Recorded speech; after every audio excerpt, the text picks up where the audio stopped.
ಒಬ್ಬ ವಿದ್ಯಾರ್ಥಿನಿ, ಅತ್ಯುತ್ತಮ ಅಂಕಗಳು, ಆದರೂ ಪ್ರವೇಶ ನಿರಾಕರಣೆ. ಯಾಕೆ?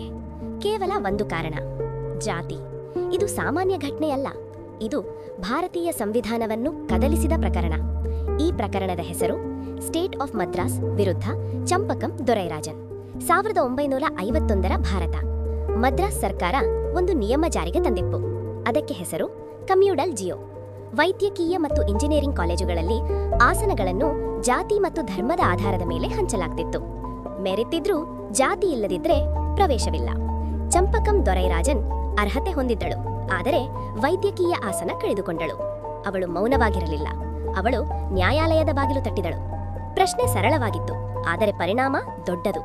ಸಾಮಾಜಿಕ ನ್ಯಾಯಕ್ಕಾಗಿ ಮೂಲಭೂತ ಹಕ್ಕುಗಳನ್ನು ಉಲ್ಲಂಘಿಸಬಹುದೇ? ಸರ್ಕಾರ ಹೇಳಿತು, ನಾವು ನಿರ್ದೇಶನಾತ್ಮಕ ತತ್ವಗಳನ್ನು ಪಾಲಿಸುತ್ತಿದ್ದೇವೆ, ಆರ್ಟಿಕಲ್ 46. ಆದರೆ ಚಂಪಕಂ ಹೇಳಿದಳು, ನನಗೆ ಸಮಾನತೆ ಬೇಕು, ಆರ್ಟಿಕಲ್ 15. ಸುಪ್ರೀಂ ಕೋರ್ಟ್ ತೀರ್ಪು ನೀಡಿತು, ಸ್ಪಷ್ಟವಾಗಿ, ದೃಢವಾಗಿ, ಮೂಲಭೂತ ಹಕ್ಕುಗಳು ನಿರ್ದೇಶನಾತ್ಮಕ ತತ್ವಗಳಿಗಿಂತ ಮೇಲು. ಕಮ್ಯೂನಲ್ ಜಿಯೋ ಅಸಂವಿಧಾನಿಕ. ಈ ಒಂದು ತೀರ್ಪು ಇತಿಹಾಸವನ್ನೇ ಬದಲಿಸಿತು. ಸರ್ಕಾರ ಪಾಠ ಕಲಿತಿತು. ಸಂವಿಧಾನ ಬದಲಾಯಿಸಲಾಯಿತು.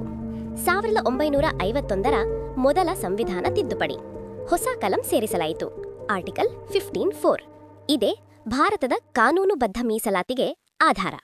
ಒಬ್ಬ ಮಹಿಳೆ, ಒಂದು ಪ್ರಕರಣ, ಒಂದು ತೀರ್ಪು ಮತ್ತು ಒಂದು ರಾಷ್ಟ್ರದ ಭವಿಷ್ಯ. ಇದೇ ಚಂಪಕಂ ದೊರೈರಾಜನ್ ಪ್ರಕರಣ.